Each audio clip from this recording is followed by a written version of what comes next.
Hello and welcome to Useful Idiots. I'm one of your hosts, Katie Helper. And I am the second host, Aaron Mate. How's it going, Katie? Good, you? Great. And a reminder that if you sign up to support us at usefulidiots.substack.com, you get all kinds of great bonus content, including our Thursday Throwdown, where this week we're going deep on the Twitter files and that crazy congressional hearing that was recently held, where co-founder of this show, Matt Taibbi, along with Michael Schellenberger, appeared and got pilloried by Democrats who are outraged at the idea that there could be journalism done on how U.S. intelligence officials are censoring social media. So tune in to Thursday Throwdown for that. Definitely, which again, you can find at usefulidiots.substack.com or usefulidiots.locals.com. Well, on today's show, we speak to Christian Parenti, who is such a great guest, and he is an economist, which is such great timing because who better to talk to about the Silicon Valley Bank? And we're really looking forward to that. Also, just wanted to give people a quick update about a very important story. So friend of show and former guest, and I'm sure future guest, Roger Waters of Pink Floyd fame, has had his concert in Frankfurt, Germany, canceled by German officials who are accusing him of anti-Semitism, which is so ridiculous. And he's accused of anti-Semitism because he defends the rights of Palestinians and he criticizes Israel, which you're of course allowed to do because Israel is a government and it has policies. And that does not make you an anti-Semite. So it's really important that people know about this. I also helped make a petition that you can find on change.org. We'll put a link to it in the show notes. And really cool people like Susan Sarandon, Cornel West, Noam Chomsky, Anwar Hadid, who's the brother of Bella and Gigi Hadid, Gabor Mate, a lot of really famous artists, filmmaker Ken Loach. It's a great list. So check that out and sign the petition on change.org. All right. Let's get to our four basic food groups. What do we have for Democrat Suck? Okay. So for Democrat Suck, here is a clip of Rep. Jamie Raskin responding to a bill proposed by Republicans that's called the Protecting Speech from Government Interference Act. And it basically would prohibit federal employee censorship. So here he is reacting to this.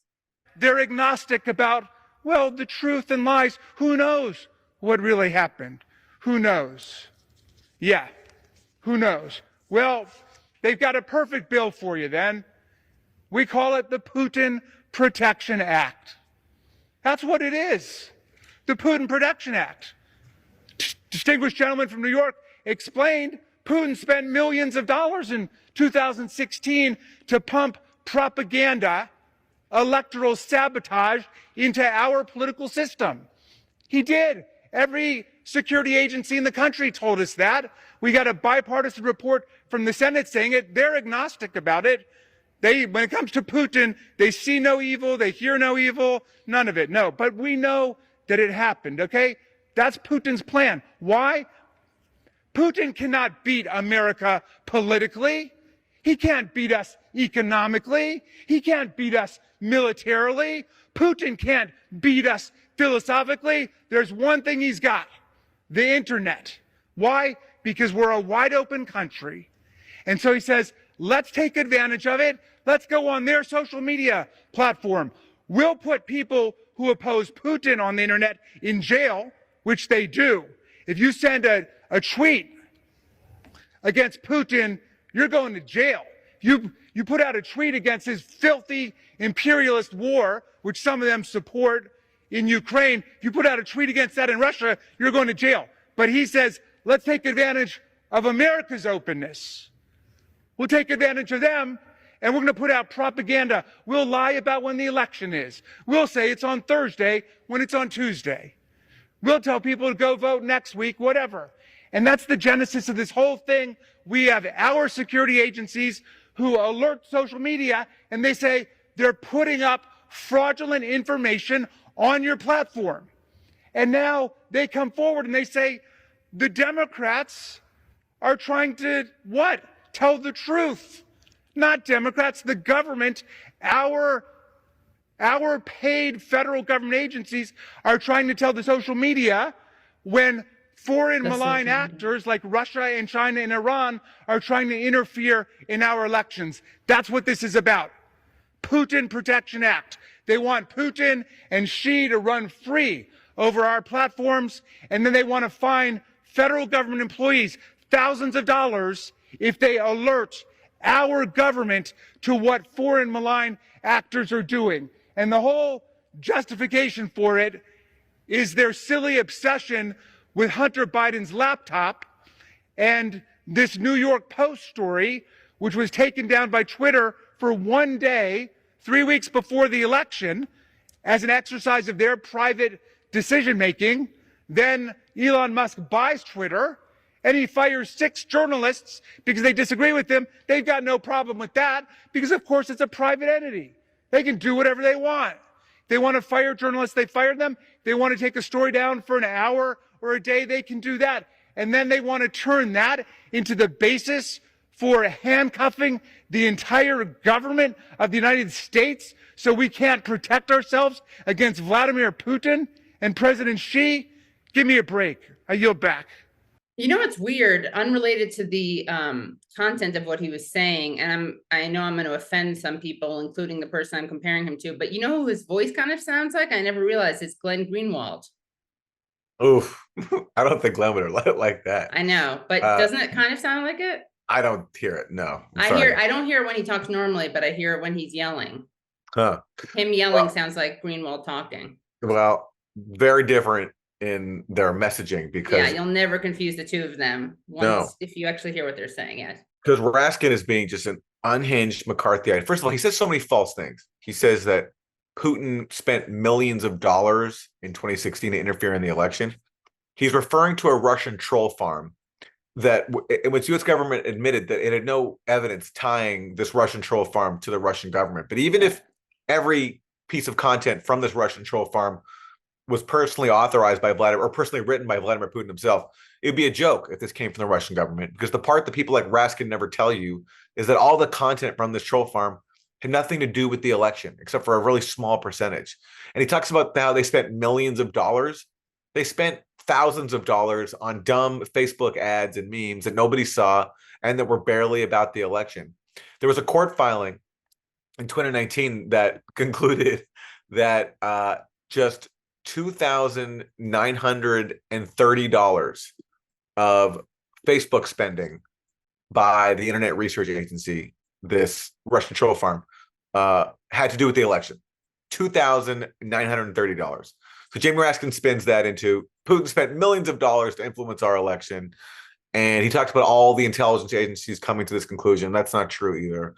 But of course, that's not the worst part. The worst part is this meltdown to justify social media censorship in the name of stopping Vladimir Putin. So everything now is about Putin, right, and that can justify everything. And he talks, and then he lies and says that the New York Post story was only taken down for an hour on one day. That's not true. It was over multiple days, and you couldn't share it. You couldn't share that story, and that was about a presidential candidate before the election. So, you know, this is just like this is the Democrats now. This is like it's insane, because not only is their position, I think, wrong in supporting censorship, but look how they sound in the process. Like, listen to his tone of voice, totally unhinged. How unhinged he sounds. Yeah. It's nuts. It sounds like a joke. Like, you know who that helps? Putin. Yeah. You know who's happy about that? Putin. Yeah, it's everything. Yeah. And who does this appeal to except for cold warriors? Like, does any average citizen look at this and say, "Oh yeah, okay, well, I don't want to help Putin, so I support censorship"? You know, it just doesn't appeal to people. Anyway, that's a good preview of what we have in today's Thursday Throwdown, because there's a lot more where that came from. Yeah, you're gonna love it, guys. You're really gonna love it. So what do we got for Republican suck? So for Republican suck, you can always count on Republicans to seize any opportunity to advocate cutting Social Security. So Senator Bill Cassidy, a Republican of Louisiana, he's seizing the opportunity of the failure of Silicon Valley Bank to try to disparage Social Security. So here he is on Fox News. Social Security is a Silicon Valley bank of retirement systems. It is going broke. It's just a question of whether we let it bleed to death or whether we do something right now. We need a credible plan. If a politician tells you that he doesn't want to fix social, that there's no problem, they're either too old or too rich to care. Your benefits are going to be cut by 25% if we do nothing when it goes broke in 9 years. What's so funny is that I don't know what's happening. Republicans are just making advertisements for the Democrats. I mean, Biden said during the State of the Union that they wanted to go after Social Security. Republicans were up in arms about it. They said that he was lying. And then most Republicans who were supportive of, putting entitlements on the table, potentially cutting them, potentially sunsetting them, they're like, oh no, we never did that. He's lying, he's lying. And now they're coming back out of the woodwork and putting those things back on the table. I don't know why they're doing it. I don't know why they're not just keeping it to themselves.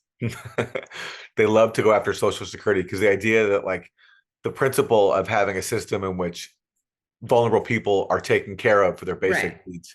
It's Right. just they can't rest knowing that that exists and that they're part of a government that it provides that. So they're Right. always agitating to cut it. And they've been warning for years, like the Social Security is going broke unless we do something. And what they want to do is privatize it. That's what George W. Yeah. Bush wanted to do. And that's what they're agitating for. And it's so funny that he's seizing on the opportunity of the failure of the Silicon Valley Bank, which is, not fully, but at least partly the product of deregulation and, Mostly the product of it, yeah. like executives being paid a lot of money, like that Silicon Valley executive who cashed out right before it collapsed. There's no and like there's no like laws that are deregulating Social Security, and no like Social Security heads are holding big fundraisers for prominent politicians, unlike in the case of the Silicon Valley Bank. Right. It's so funny Right. to try to like draw a linkage between the two. Yeah. I just don't know why they're saying it out loud. Again, you can't have a society in which, like your elderly neighbor has their basic needs met because their Social Security check. They But have it to, polls, I thought it polls yeah. badly. I thought that's why all these people were lying and saying that they hadn't suggested it. Maybe they saw some polling that we don't know about. No, it does poll badly, but the thing is, they're so devoted to They're such undermine. ideologues. Yeah, they are. They are. They really believe that they don't believe in providing for people's basic needs. So Yeah. they'll take any opportunity they can to try to undermine it. Ridiculous. And that's why Republicans suck. Indeed. All right. What do we have for Isn't That Weird? Okay, so for Isn't That Weird, we have a very interesting story. It's a heartwarming story in some ways. It's about actually let me not give it away. I'm not gonna read the headline because that gives it away. So let me just read from UPI.com. Okay, the Modesto Fire Department in California said a call came in from a cat owner who reported hearing meowing coming from the engine of their vehicle after driving 7 miles from their home to the rodeo fairgrounds on the east edge of Modesto. They arrived and discovered the caller's cat had crawled into the engine compartment and the feline's foot was caught in the transmission line, but they were able to free the cat and reunite it. And all the cat suffered was a minor foot injury, some singed hair, but he's expected to make a full recovery. And this isn't the first time this has happened, Aaron. Did you Like know to that cat or in Oh, cat no. history?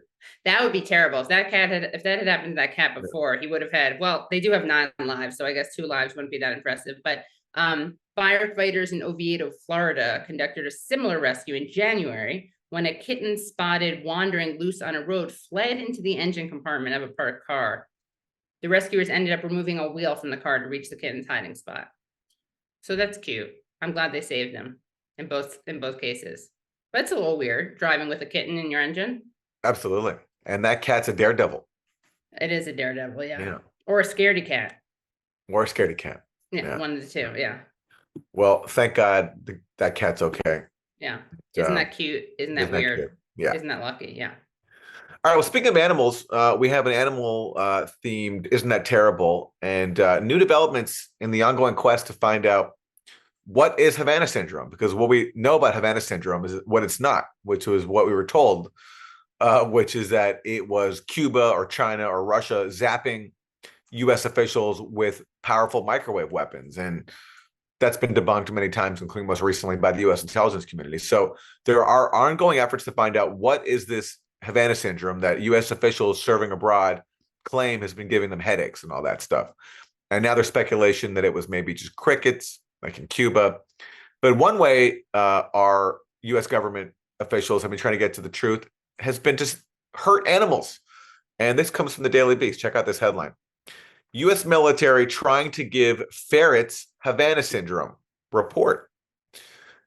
The Pentagon is backing animal experimentation in an attempt to determine the cause of the mysterious Havana syndrome that has afflicted scores of U.S. diplomats, intelligence officers, and other government personnel abroad. The testing primarily involves using radio frequency waves to see if similar unexplained symptoms as have been reported arise in the animal subjects, according to public documents and 3 people familiar with the matter who spoke with Politico. The U.S. military granted Michigan's Wayne State University $750,000 to test the waves on ferrets. Information on the grant posted online shows. So they're not trying only to ferret out. They're trying to ferret out the information. Sorry. they're trying to ferret, yeah. But that is just, I mean, so on top of the fact that they already passed a bill to give free healthcare to all the supposed victims of Havana syndrome, now they're shelling out close to $1 million to do these 2 cruel tests on ferrets to see if they can zap them with microwave weapons. It's messed up. I want to see testing on all the people in media who promoted the idea that this really was a microwave weapon from Cuba and Russia and China. And what is the syndrome that they're afflicted with that made them so credulous to parrot that story, even though there was no evidence for it whatsoever? You're right. What is that's a syndrome I'm That's a interested good question. Maybe that's what Havana syndrome really is. I'd say so. I would say so. We should rename it. I mean, we should define it. That's what it should be. Havana syndrome is the syndrome that causes people to believe in the Havana syndrome hoax. Fair enough. I'm on board for that. Yeah. I'm on board for that. And that's our 4 food groups. We're so excited to be talking to Christian Parenti. Christian Parenti is a professor of economics at John Jay College, CUNY. His most recent book is Radical Hamilton. We're going to be talking to him about a piece he wrote called Will the Left Stand Up to the Deep State? And we're going to be talking to him about the Silicon Valley Bank.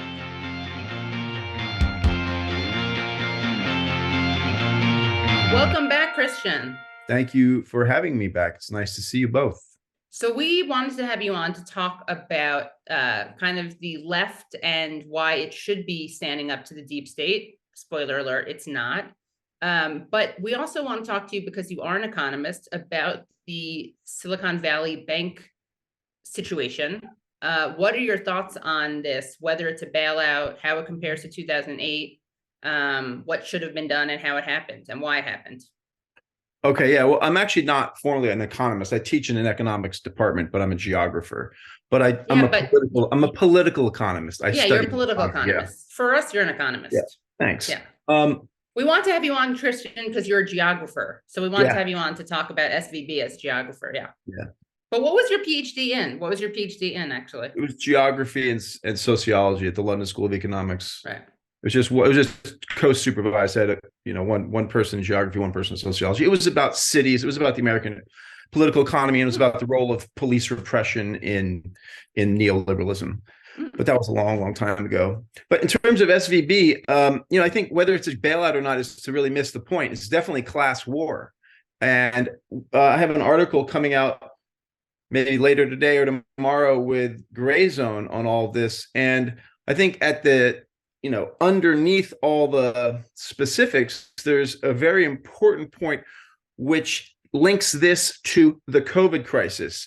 This is the result of the really ill thought out lockdowns.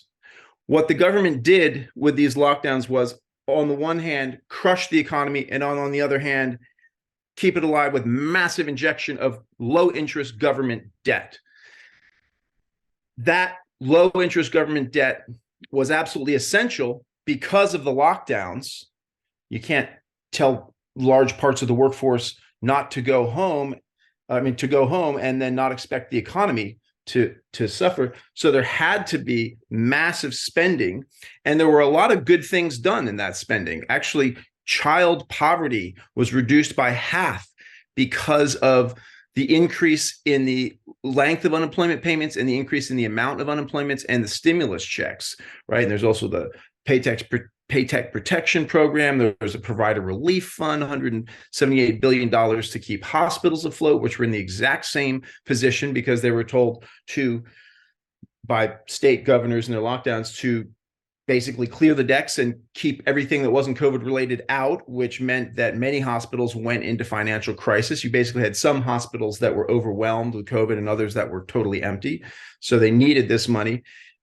There were, the American working class is in fact so poor and beaten down that that little bit of redistribution had very positive effects, such as the halving of the child poverty rate. Personal savings rate went up by 8%.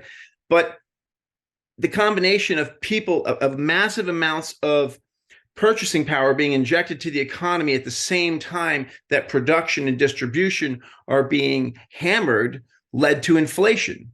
And then, so you have interest rates go down. By April of 2020, the federal funds rate is at like 0.5%.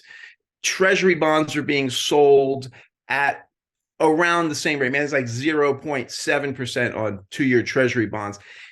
Those essentially zero interest rates stay in place until February of 2022. And then the Fed starts raising interest rates, and they're now approaching 5%. And what happened for banks was that amidst that action of purchasing power in the hands of businesses and consumers, there weren't necessarily immediate outlets for a lot of this. So deposits soared. A lot of companies and individuals put money in the bank, right? So banks had tons of deposits, and they didn't really have that much to invest in. Their loans only increased by 7%. So they had lots and lots of cash on hand. So they had to do something with it. So they bought all of this cheap, low earning debt. Now that interest rates are going up, more government debt is being issued, and it's paying around 5%. So banks are eager to get rid of this low interest debt and shift into this higher interest debt.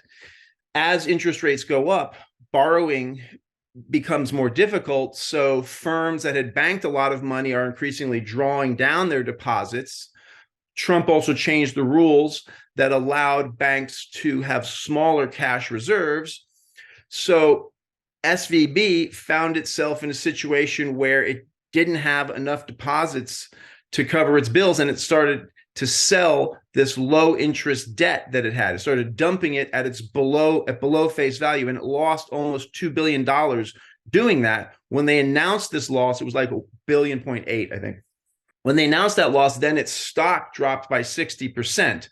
And within 48 hours, it was taken into receivership by the federal government. And then Signature Bank in New York was taken into receivership in the same way. And part of the issue is that a lot of these wealthy depositors have more than the FDI insured $250,000 in their bank accounts. They have, in many cases, $10 million in bank accounts, all of which is uninsured. So that added to the panic, and you ended up with an actual old-fashioned bank run with people lined up in front of the doors of SVB. So yeah, this piece that's forthcoming in the Gray Zone, I point the finger at these lockdowns. And now lockdown fanatics will say it was essential that we do this because the virus is so deadly. Now, the virus was very deadly, but it wasn't as deadly as first thought. There were almost immediately studies coming out about the real infection fatality rate, and it was much worse than the flu. It's a very serious disease, but it wasn't as bad as we thought. And so there was an ample body of literature showing that lockdowns were a very destructive tool, an ineffective tool to use to fight this. But the whole thing had gotten totally politicized. I laid all this out a year ago in a very long Gray Zone article. People have different theories on this. I think Trump derangement syndrome is central to the politicization of the pandemic. Then the profiteering by Pfizer, et cetera, piles into it. Paranoia about the funding of the Wuhan lab by Tony Fauci and his crew, I think, is an important part of the hysteria. But I think at the heart of the matter is Trump derangement syndrome, and both sides in the political struggle, the Republicans and the Democrats, agreeing, as it were, to fight over the question of lockdowns. Late March, Trump says, I want to open by Easter, late March 2020, right? He says, I want the economy open by Easter. And at that point, it was off to the races. The beginning of the second week of March, Bill de Blasio, then mayor of New York, says, if you're 50 years old, if you're younger than 50 years old, this is like a flu. It's not something to worry about. This is really a concern for people with comorbidities who are older. 2 weeks later, he's shutting down all the schools. And it's in that moment in late March that the pandemic gets really politicized. And Trump threw down the gauntlet by saying, I want the economy opened in April. I interpret that as him basically challenging the Democrats, saying, okay, you guys, you want to open, you want to own the lockdowns? Go for it. I'll own the reopening. And he miscalculated. He thought that the virus would burn out and that there wouldn't be a second and third and fourth wave. And at that point, it was off to the races. At the same time that Trump says that, there's then this sort of genuine grassroots anti-lockdown movement of small business people, but it's also stirred up by and funded and helped along by the DeVos family funds and sort of donors trust types. And you get protests at like 35 state capitals. And these horrible, scary images of dudes with guns marching on state capitals. And it just, at that point, any kind of rational discussion about, okay, what's the real infection fatality rate? Should we actually lock down the economy this hard? Will there be negative consequences? All that was out the window. And what you got was this artificial economic crisis, this, massive decline. You have an annualized rate, it was a 31% decline in GDP in the second quarter of 2020. There was a V-shaped recovery, and that was because the federal government appropriated ultimately $4.7 trillion and pushed over, up to this moment, has pushed about $4.2 trillion into the economy. So that gets back to the banks. So all of that produced inflation, and it was in response to surging inflation. So in February 2022, when interest rates are at, I think it was like 0.7%, the federal funds rate, you got inflation reaching 7.9%. And so the Fed has to really start ratcheting up interest rates. And that then creates this problem with the debt that the banks have. I mean, who knows what will happen? It seems like the federal government is doing all it can to reassure the markets and staunch the bleeding. But I imagine this is going to result in lower interest rates from the Fed and more longer persisting inflation. But we shall see. And pulling back, we have a bailout problem in global capitalism increasingly. I mean, these massive bailouts we're getting habituated to them, and that is highly dangerous. And it points at underlying pathologies in the economy. We need a re-regulation of our economy. We need socialism, whatever, right? But in the short term, we need serious regulation of the banking sector. We need a public bank, a postal bank. We need to absorb a bunch of this excess liquidity that the ultra rich have. We need to tax that away. And we need long-term investment in the real economy. We need a transformative program of green and equitable reindustrialization. We have this infrastructure bill, and there's been some good stuff in some of this recent Biden legislation. We'll see what that does for the real economy. But right now, we're just stuck in this cycle of financial crisis and then de facto socialization, de facto nationalization, bailouts of the banks. And, the issue with bailouts, I mean, don't get caught in the semantics of this. It's like, remember that the TARP, the Troubled Assets Relief Program that Treasury ran, Treasury actually made $20 billion on that. They went into the market with $700 billion. They bought up all this junk and they held it for almost 10 years and then slowly but surely sold it off. And in the end, the taxpayer actually made money on that. So the issue isn't like some narrow accounting. The issue is much larger about the financialization of the U.S. economy, the deindustrialization of the U.S. economy, the incredible inequality of the U.S. economy and the increasing volatility and danger of this situation.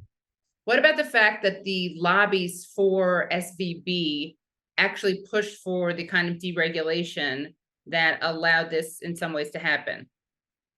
Well, I mean, yeah, what about it? These bankers can't think long term. I mean, this is why the capitalist state exists, because the capitalist class can't reproduce its own system. There's too much interfirm competition, there's too much short-termism. And so the state has to play the role of referee. It has to be the adult, occasionally be like, yes, yes, we know you want chocolate cake for dessert, I mean, chocolate cake for dinner, but you can't have it.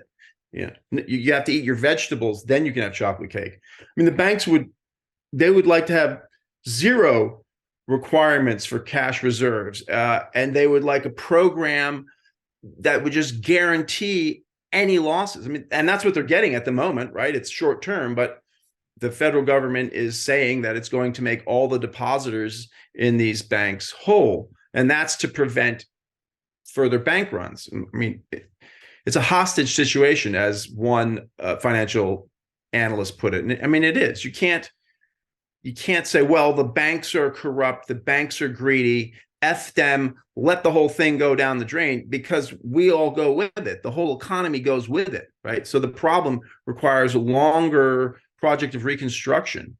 So no matter what, they can't, it's too big to fail. But in terms of making the depositors whole, isn't the idea now that I've heard that the government is going to fund that not via the taxpayers, but through a new tax on Wall Street, or it's going to force Wall Street based and big banks to pay for this? That's what I've heard, at least. Yeah, I mean, they said that the FDIC will put a levy on banks to pay for this. That might work if it's not too much money. If things get really out of hand, then they'll find other means. In the recent bailouts, there have been red lines that the Fed and Treasury wouldn't cross, and then they do in an emergency. So during the 2020 crash, the COVID crash, the Fed said that we're not going to backstop municipal bonds, but then they did because they had to. So, the main thing is they'll do what they have to do. And in terms of, well, what's in it for us as taxpayers? I mean, whether or not we inject public money directly into these banks, or whether we basically tax the banking system into a special fund and put it back into the banks, we pay in terms of unemployment, low growth, high inflation, what's happened because of this this massive injection of purchasing power due to the COVID crisis, the self-inflicted lockdown-based COVID crisis, is that inflation has surged to, almost over 8%, while it's coming down a little bit, down to 6.5%. And wages have grown to some extent, but they've grown about 5%. And it's very uneven. There are certain sectors where wages haven't grown at all. So that means working people are taking a serious economic hit. They're losing at least 3% of their income. When your wages go up 5% and prices go up 8%, your real purchasing power goes down 3%. And for a lot of people, it's more like your real purchasing power is going down like 8, 7, 6%. And when you live hand to mouth, that really matters. So Crystal Ball tweeted out, whatever you think of the SVB bailout, I want you to really sit with the fact that rich VCs just got an insta bailout, while the people of East Palestine can't even get a straight answer as to whether their kids have been poisoned. That's a great point. And imagine what it would cost to bail out the people of East Palestine. Right? It seems like they should all be moved, that there's no way to clean up this spill, that everyone there should be bought out, their homes should be purchased at their value prior to the accident, and they should be allowed to move elsewhere, and they should be given free health care. And obviously, real testing and real information. None of that's happening. It's totally outrageous, because it really wouldn't cost that much, given the kinds of money that this government throws at the rich, throws at war efforts that are in large part basically corporate welfare schemes for Raytheon and Lockheed and Northrop Grumman, et cetera. Yeah, what would it cost to buy out everyone in the impact zone? We have the money, whatever it would cost. Yeah, you never will hear that argument, though, obviously, from the media or politicians. Yeah. And it's outrageous. I mean, and you could speculate, why don't they do that? Why doesn't the Biden administration do that? It would be super popular. What would the Republicans would then be on the defensive. They'd have to argue against this and call it socialism. And Democrats go down there and say, you can call it whatever you want, and you're free to move in here. Why don't you move into these houses and you drink the water? Okay, be great. But I guess they're afraid of the slippery slope, that if you give anything to working class interests, there's the threat of a good example. People get the wrong idea. They want more of this. They see that it works. They'll say, well, they were able to relocate everybody at East Palestine. Why can't they have a program like that for Flint or lead remediation all over the country? I mean, so they live in terror of the working class somehow through politics getting a larger share of the general social output, and that defines both parties. So do you think that what they did made sense? Did they have to do it? Should they have done it in a different way with this bailout? Yeah, I think that this is this is triage. This is the tourniquet on a shattered leg, and that has to happen. As I said earlier, you cannot let the U.S. financial system collapse and not bring down the rest of the economy. What I think should have been done is that we should have been, particularly on the left, we should have been more critical of the pandemic response. And people were very cavalier about the risk of inflation. On the left, that was totally dismissed.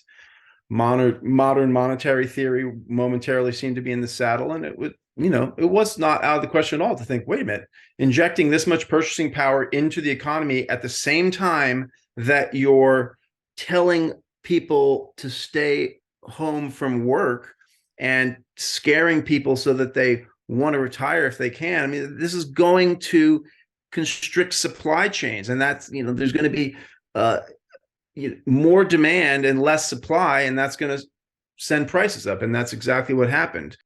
You have a piece at Compact Magazine urging the left to stand up to the deep state. Can you tell us why you wrote this, and also why you think the left should be standing up to the deep state and why it's not? Yes, the article was about the House Select Subcommittee on the Weaponization of the Federal Government, which is billing itself as the new Church Committee. This is an attempt to look into what the FBI and other domestic intelligence agencies are doing. And the history of all those agencies, but particularly the FBI, is that they have primarily targeted the left. So much of the article deals with the history of COINTELPRO, right? That COINTELPRO begins in 1956, targeting the Communist Party and the Socialist Workers' Party. It then goes on to target the Civil Rights Movement. In 1964, there's a brief little program against the Ku Klux Klan, because the Klan is off the hook with violence, and there's lots and lots of pressure on the FBI from liberals to do something about that. Mostly the FBI tolerated the Klan, but there is a little campaign against the Klan. And then the FBI uses that to get more legitimacy, more autonomy, more power. And then they resume attacking the left with campaigns against the new left, particularly the Black Panther Party, where the gloves really come off. But they were also, through COINTELPRO, infiltrating trade unions. AFSCME, which is not a particularly radical union. Yeah. One of these informers, at that time, the FBI only had 1,500 informants that we know about. Now we know that they have 15,000, and probably more, 3 times that much informally, part-time. One of these informants felt ripped off and had a beef with the FBI and went public and sued. And that's how we know about infiltration of AFSCME, because he was sent in to disrupt their attempts to organize garbage sanitation workers in Tampa, Florida. He also infiltrated the United Electrical Union, which is historically a very left union. Yeah, that is right. And they were organizing down in Florida in a Westinghouse factory. And so, then in the early 1970s, there's a theft from FBI office of a bunch of documents that reveal the existence of COINTELPRO, and there's the kind of a discussion ensues. There's the Rockefeller commissions, a couple failed investigations, but then this all culminates with the Church Committee hearings in the late 70s. And what the Church Committee reveals is that all this FBI, COINTELPRO, sabotage, infiltration, entrapment of the left, but also that the CIA was illegally doing this through Operation Chaos and Operation Merrimack and Operation Resistance, which were sort of subsets of Operation Chaos. The CIA very successfully destroyed all of its files, or most of its files, so we don't know that much about Operation Chaos. But the FBI, the CIA, later historians have unpacked and put together what happened with Operation Chaos. And what happened was that the FBI was in its rampaging with COINTELPRO, actually starts sniffing around the CIA. Allen Dulles meets Hoover and says, look, you're not going to investigate the CIA. We have our own counterintelligence investigations, but we'll work with you. And so it actually came out of a kind of bureaucratic conflict. And then Operation Chaos is essentially a kind of sister program to COINTELPRO and targets the new left. In the 80s, there's some reforms made in the wake of the Church Committee, named for Senator Frank Church of Idaho. Then in the 80s, the FBI cracks down on the Central American Solidarity Movement, groups like the Committee in Solidarity with the People of El Salvador. Then in the early 90s, they start targeting the new right to some extent. There's the standoff at Ruby Ridge, there's the Branch Davidians and the siege by the ATF of their compound in Waco, Texas, and the murder of a bunch of these weird cult members, but they were basically harmless and apolitical. And then there's this militia movement reaction to that, and the FBI infiltrates that, shuts it down. Well, they were doing some sketchy stuff with their own members, right? The Branch Davidians? Yeah. I think there was like child abuse. Yeah. There was allegations of child abuse, but they were not planning a revolution. They were not planning to, kill public officials. They lived in their own insular, weird world. They were also not white supremacists. They were cast as right-wing white supremacist lunatics because they were Christians, but they weren't. They were actually an integrated group. They went back to the 30s. Cults are weird. Then there's 9/11 and the Patriot Act, the USA Patriot Act, and the gloves come off. All the restraints of the Church Committee are removed, and the FBI goes to town, framing primarily innocent, often totally apolitical American Muslims. There is no one other than the FBI and federal prosecutors who maintains that the vast majority of these anti-jihadist cases weren't totally invented by paid informants. They are entrapment.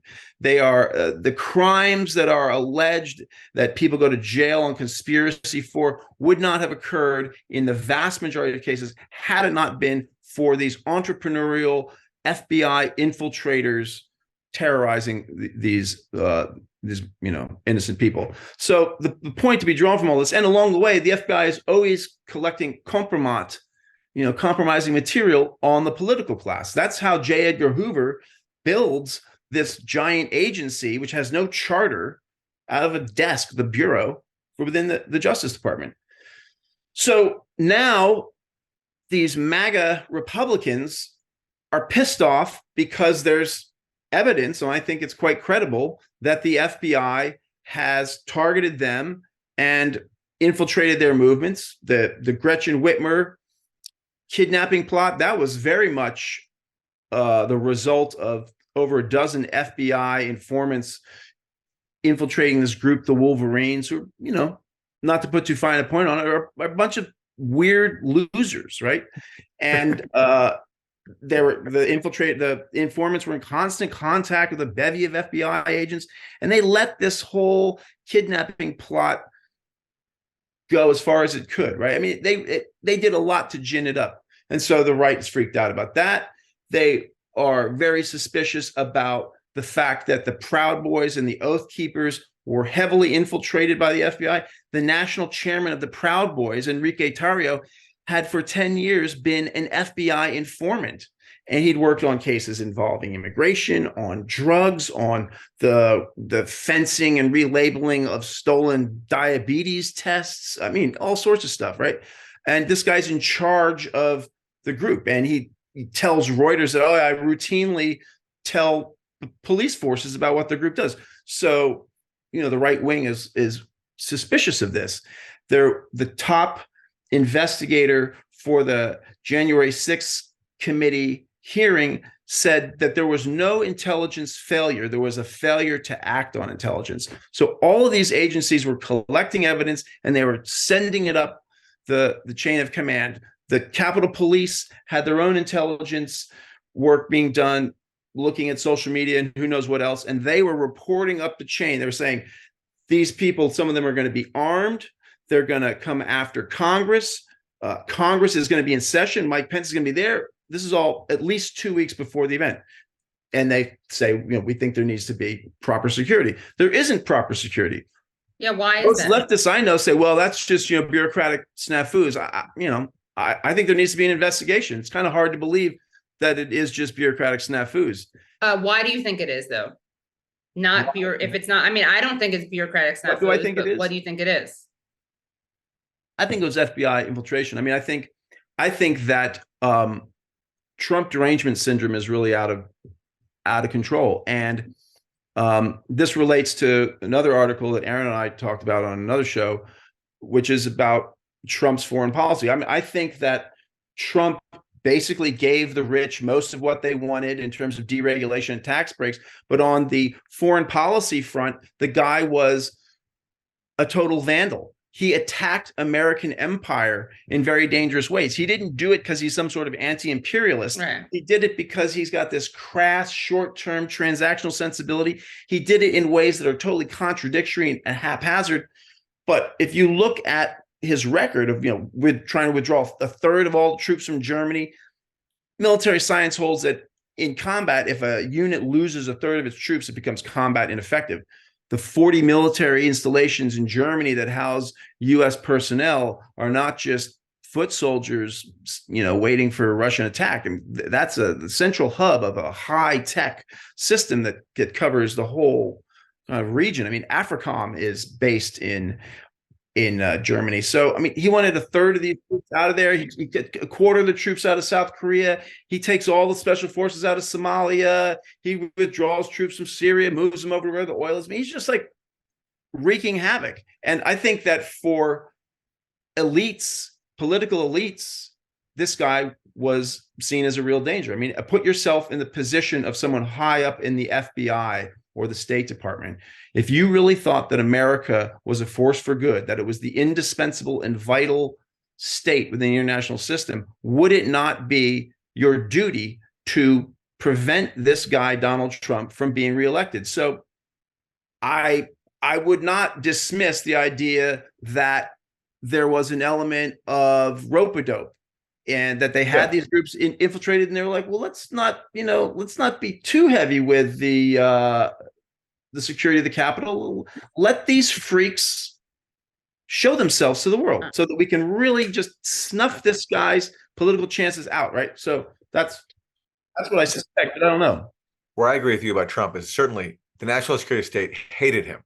And that was obvious via Russiagate when they tried to sabotage his presidency by investigating him for a conspiracy theory invented by his Democratic Party opponents. And so I wouldn't be surprised at all if some of that carried over to how they responded to January 6th, both, in the lead up to it and on the day of. Where I slightly disagree is only in terms of Trump's actual policy. I still think they got everything they wanted. He did pursue a neocon foreign policy because I think fundamentally he has no real core. Well, okay, we're going to disagree on this. I don't think that's the case. They actively tried to sabotage him when he his racist he's like, I want to close all that. And to hear the rest of the interview, please go to usefulidiots.substack.com. Great to hear from Christian Parenti. Always sharp analysis. And You can check out his latest writing in Compact magazine. And to see the full interview with Christian, which gets really interesting, there's a little bit of a mini debate between Christian and Aaron. Make sure you go to usefulidiots.substack.com or usefulidiots.locals.com. All right. Thanks for tuning in. We'll see you next week. Bye. Hello, thank you so much for listening to and watching Useful Idiots. For full episodes and extended interviews, please subscribe at usefulidiots.substack.com. You can subscribe on YouTube at youtube.com/usefulidiots for clips, live streams, and full episodes. Also, subscribe to us wherever you find your podcast. Follow us on Twitter at UsefulIdiotPod and use the hashtag UsefulIdiotsPod. Join us Mondays at 10 a.m. for the Useful Idiots Monday Morning Show, where we discuss the Sunday morning news shows so you don't have to watch them.